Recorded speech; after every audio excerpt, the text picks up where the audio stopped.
Hi everyone, and hello YouTube. I'm back with a new video for a vlog. As promised, that at the time I'm recording this, and I hope that everybody gets this vlog. So I was thinking about doing a video to commemorate the 20th anniversary of Sam Raimi Spider-Man trilogy, particularly the first one, as today is May the 3rd at the time I was recording this vlog, because I had some thoughts talking about, like, you know, if you've seen my recent community post on YouTube, I was going to talk about how the Sam Raimi Spider-Man films inspired me to do my Power Rangers fan film content, and particularly wanting to do a movie of Power Rangers Lost Galaxy in the vein of the Sam Raimi Spider-Man films. 20 years ago, I was still a kid who loved Power Rangers and Spider-Man. And I thought, you know, at the time I saw the Sam Raimi Spider-Man film, but I didn't see it in theaters because, like, you know, we couldn't get to catch it at certain showtimes at the movie theater I went to when the movie opened on May the 3rd. But I would wait until, like, the summer when school was out when I was a kid. I was still an elementary school aged kid at the time, finishing up 3rd grade, going into the 4th grade when Spider-Man 1 first came out. But Spider-Man, and especially, you know, thinking about the hype surrounding the movie back 20 years ago, and as described, if you haven't seen my recent Facebook and Instagram stories about me commemorating the movie's 20th anniversary, in one slide for it, I did describe the movie as the Batman 1989 of my generation. Because if you think back, for those who were children of the 80s, not me of course, but children of the 80s, now adults that are in their late 30s, early 40s would remember this, that when Tim Burton's Batman was coming out, there was like a lot of hype around that film. And how there was like a lot of merchandise with Batman all over it, or Batman and Robin together, even though Robin wasn't in Tim Burton's movie, but it was more Batman versus Joker type stuff based on the hype around that film. And when I think about, like, my generation, you know, as a 90s, early 2000s kid, with Spider-Man, like, there was like a mass amount of Spider-Man material, like, in stores like Toys R Us, back when Toys R Us was still a thing. Radio Shack, KB Toys, before that was about to go out of business, and Targets and Walmarts, everywhere with Spider-Man material based on the 2002 movie. And because, you know, I wasn't really a big like I've said in a video, especially my movie rant redux on the first movie, specifically back when Spider-Man 2002 was still 15 years old, that I said that I was never a Spider-Man fan earlier on when I was a little kid in the 90s, because I was still more like Spider-Man, more like Batman, Power Rangers, and X-Men growing up. Spider-Man, I would diverge into that character as a child until, like, the PS1 games of Spider-Man. But by the following year, 2002, when we were in a post 9/11 period, and personally for me, with the death of my mom at the time, and I wish that if she was still alive today, if she would beat the breast cancer, she would have witnessed that Spider-Man got a big screen movie, even though she saw the X-Men. The only X-Men movie she only saw when she was still alive was the first one. But unfortunately, of course, you know, she was not going to be alive to see the remaining movies that were coming out, as she got sick and she was dying. And she died. But at least my dad was still alive and well when Spider-Man was coming out in 2002. So, yeah, and he was pushing 40. So, Spider-Man, okay, I know that I've said that, you know, when the 90s Spider-Man cartoon was out, I wasn't really all into that, because nothing against the animation. I watched it here and there when it was on Fox whenever Power Rangers was not on. But yeah, there was like Goosebumps and all the other shows that were on Fox Kids at the time. X-Men was about to go off the air in 97. Spider-Man, the animated series, ended in 1998. I know we never got that season 6 of Spider-Man TAS, but it's history. But the PS1 Spider-Man games, because again I was playing PlayStation in the early 2000s, Spider-Man was like, okay, I was trying to get into the character via those games, and then I played a demo of Spider-Man 2 Enter Electro via a PS1 demo disc when the PS1 had the Slim console. And then, of course, Spider-Man, the 2002 movie was coming out, and then I played the video game of that on PlayStation 2 as a kid.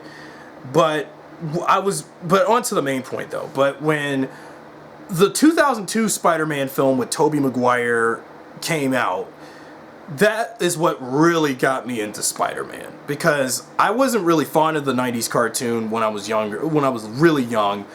I didn't get into it until years later, following reruns when we had ABC Family in them later on. And of course, Spider-Man Unlimited. But the 2002 movie is what really got me into Spider-Man.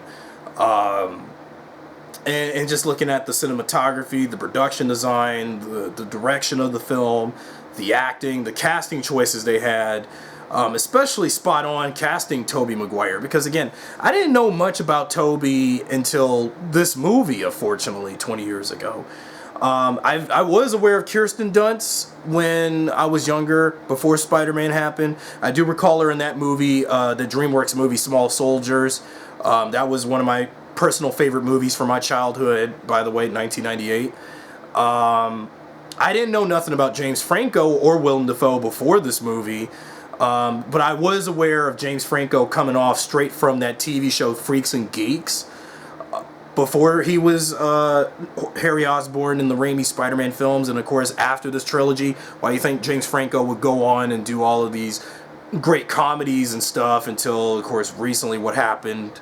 And Willem Dafoe, I didn't know much about him before Spider-Man. So after this came out, and then, you know, the movies he had made since Spider-Man, you know, with him playing the Green Goblin. And of course he would, you know, he did come back recently in Spider-Man No Way Home. And yes, I have seen Spider-Man No Way Home.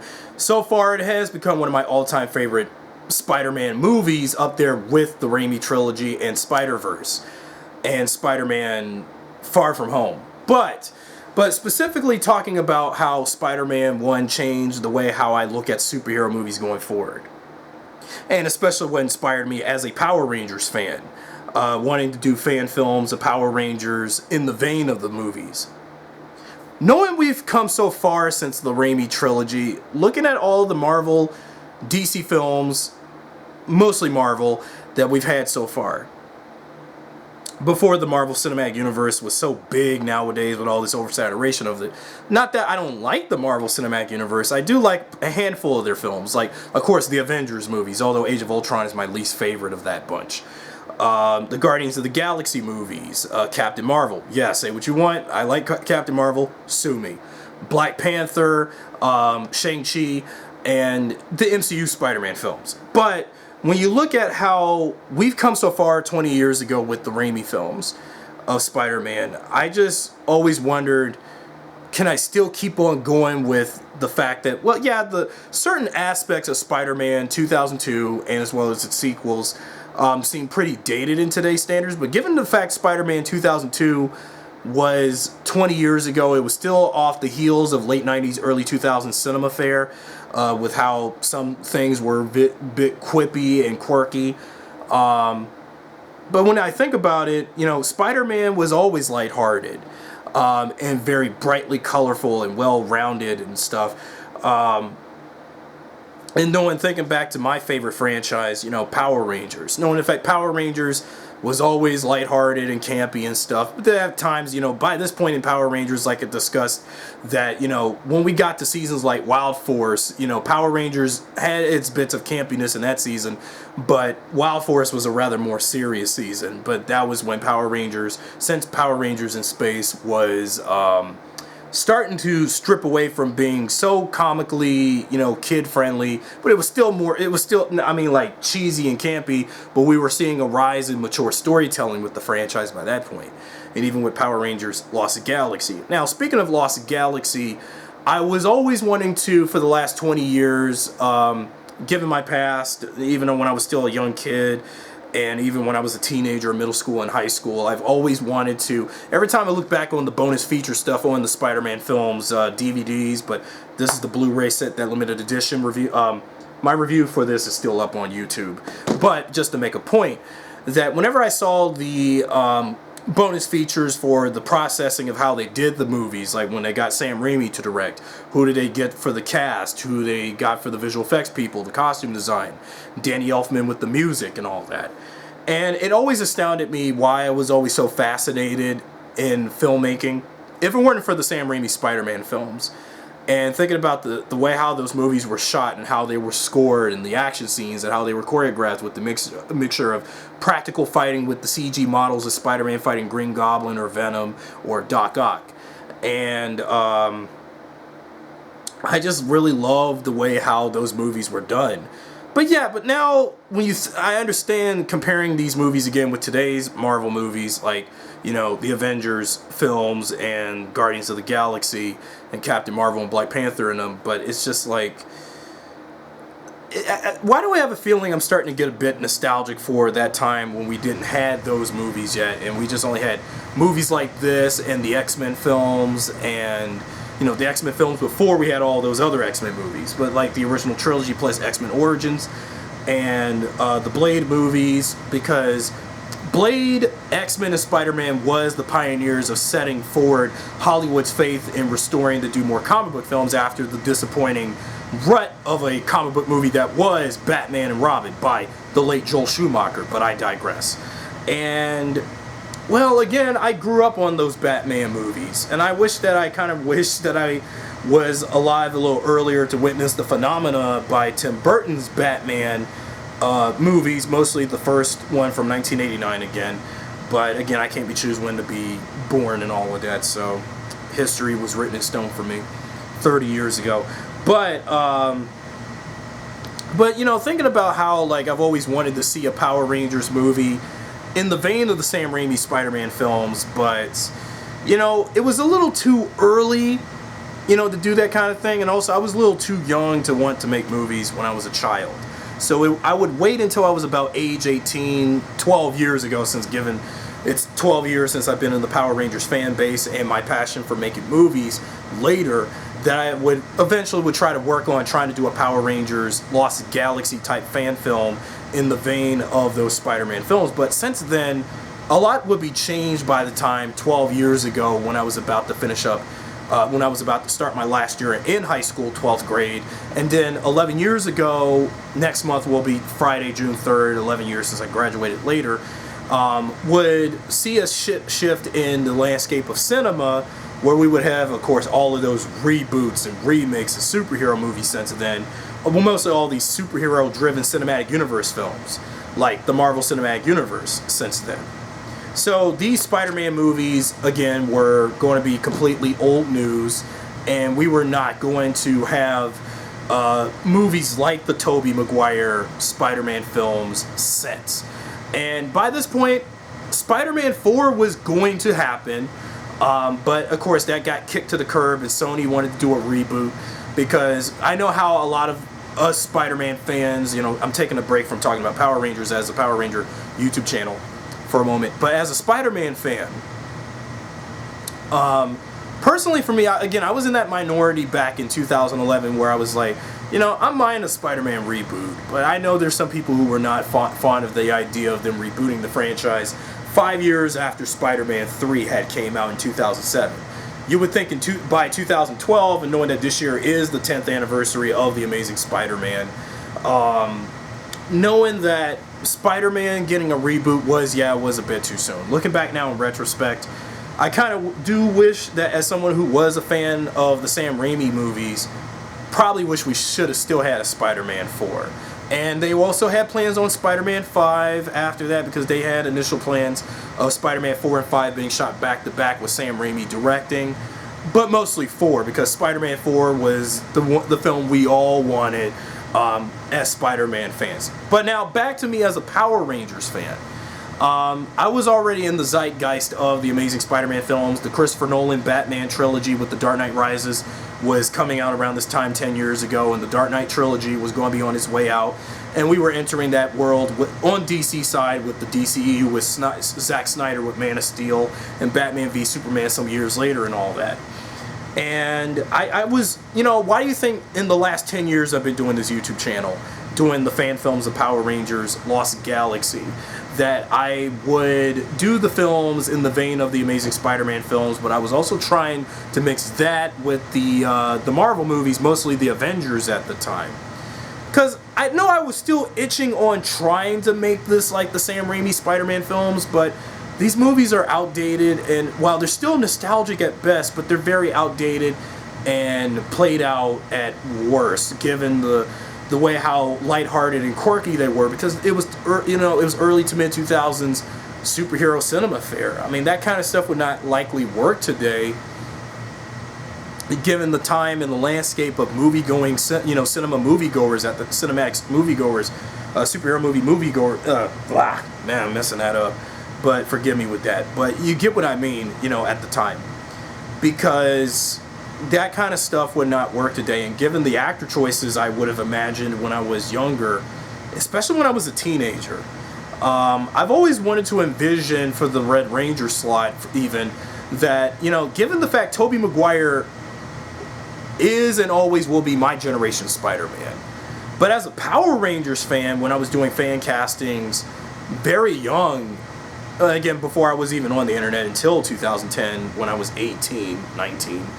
But by that point, the Spider-Man films that Raimi did was going to be old news by that point. I was going to do Power Rangers, Lost Galaxy, The Rise of Shrekina, but Tobey Maguire was always my choice for the Red Ranger.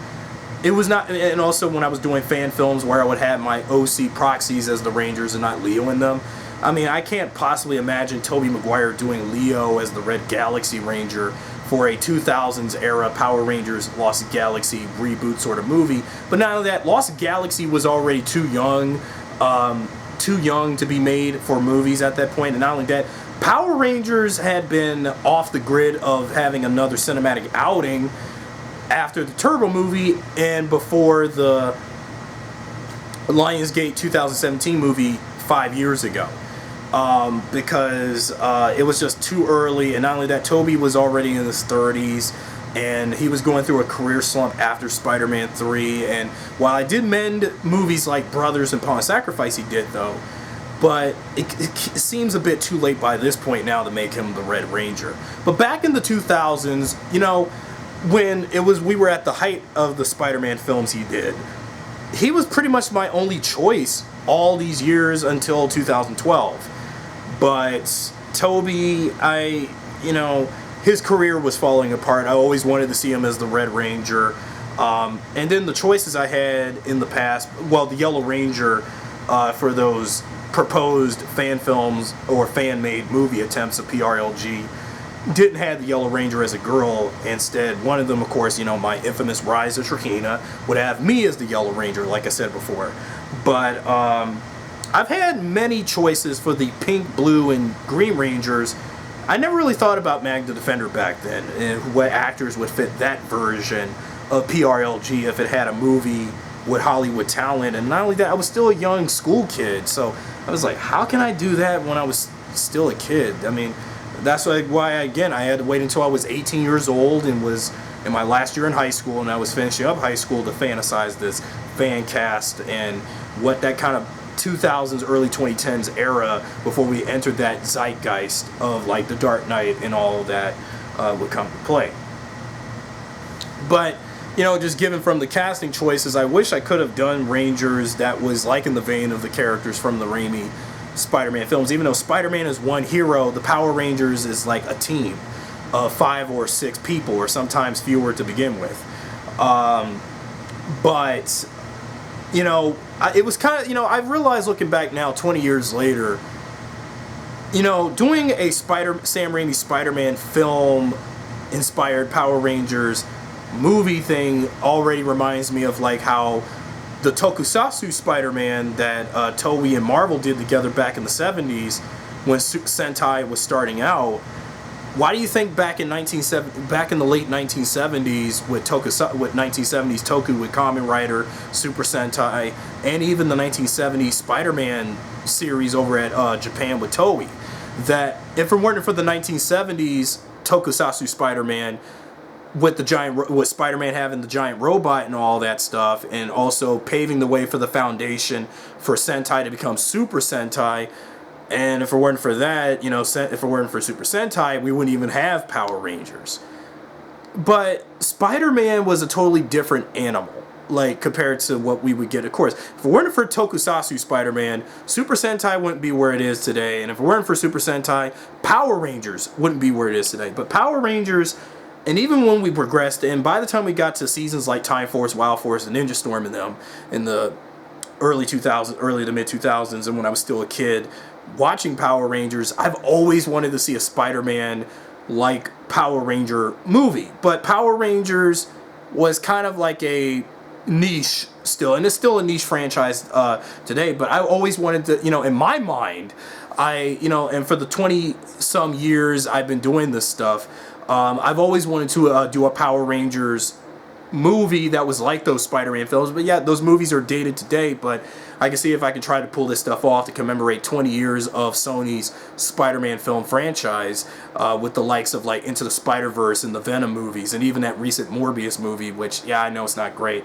And then that Dakota Johnson Madam Web movie that's coming out next year or so. And I'm just like, man, we've come so far since Tobey's first Spider-Man film, but realizing a lot has changed, and 2002 is never coming back. We've had that year. Even 2004 when Spider-Man 2 came out, that year is never coming back. 2007 Spider-Man 3 came out, but that year is never coming back neither. So we had that year, we had that era of Spider-Man films while it lasted, and I guess maybe it's just, that's why my next Power Rangers Lost Galaxy fan film will pay homage to Spider-Man 2002, but it's also being an homage of today's movies, like, again, the Marvel films like Guardians of the Galaxy or Thor Ragnarok in a way, but also paying homage, and like I said in my last vlog update about the fan film, that Power Rangers Lost Galaxy 2022 will be not only a tribute to Spider-Man 2002, but it's also going to be a homage and parody, homage and tribute to films that I was inspired by while pitching the 2022 fan film reboot, like Top Gun but in space, or Fatal Attraction, and Guardians of the Galaxy. Basically Spider-Man meets Top Gun, Fatal Attraction, and Guardians of the Galaxy with Power Rangers Lost Galaxy's new fan film reboot. But knowing that some of those movies like Fatal Attraction and Top Gun are also outdated too, but even though we got Top Gun Maverick coming out this month at the time I'm recording this. But thinking back to the first Top Gun with Tom Cruise, back when Tom Cruise was at his peak in 1986, over 35 years ago. But yeah, Top Gun, what happened in Top Gun's first movie, it's just not going to work today. Even though we got Top Gun Maverick coming out though, but yeah. But thinking about, like, from the casting and how top notch they did Spider-Man's casting for 2002 with Tobey as Spider-Man and his alter ego Peter Parker, and then they got Kirsten Dunst for Mary Jane. Although, given my gripes with Kirsten Dunst as Mary Jane in the sequels, well, personally, Kirsten's Mary Jane was fine in the first Spider-Man, but that's just my opinion, and I didn't really like her in the sequels all that much and how she was. I also think that having either, and like for my Power Ranger films, I really shouldn't make the Pink Ranger a damsel in distress, like Mary Jane, Kirsten's Mary Jane was, if I did a Spider-Man Raimi trilogy inspired Power Ranger film series, because even when I tried when I was younger, because many of my fan film attempts of Power Rangers were in development hell for so long. Hopefully after 20 years I'll finally I know, 20 years, where did I get that from? Because again, I wasn't even on YouTube and all this stuff yet, but I'm just saying, because all my life I always wanted to do that kind of movie, but again, like I said, it's never going to happen, because given the times have changed and a lot has happened since 2002, 2004 and then when this trilogy was around. The villains. what, you know, if I were to take the Lost Galaxy villains, like when I was trying to do that Raimi trilogy inspired PRLG series of movies, I wanted to do the villains in the way of the Raimi Spider-Man villains. Like, suppose if Trakina was like the female version of the Green Goblin, but didn't wear a mask. She had the headdress still and stuff. Or if I had a villain, what Spider-Man, Raimi Spider-Man villain would be like, you know, for inspirations for like Villamax and Deviant. I mean, I just wouldn't say otherwise. But a lot has changed. And even take some cues from the video game tie-ins of the Raimi films of Spider-Man, but for Power Rangers. But it just, again, would not work because given the times, and even back when I was, again, still young. And even thinking about, like, the costume design. Like, if the Raimi Spider-Man films kept Spider-Man's design still faithful and true to the comics, despite the silver webbing and stuff, because, again, it was a Sam Raimi Spider-Man gimmick with the costume design with all this metallic silver webbing, which I liked. The Power Rangers, you know, especially the Galaxy Rangers, would have their design still faithfully the same as their Sentai counterpart and their TV show American adaptation counterpart. And also, like, the fight scenes. But again, the fight scenes, you know, again, I would not know how to do CGI back then. Also, again, I was too young to know about filmmaking. That's why do you think 12 years ago I took video production class in high school, but haven't thought about doing any actual, like, master classes online about actual professional filmmaking today as an adult.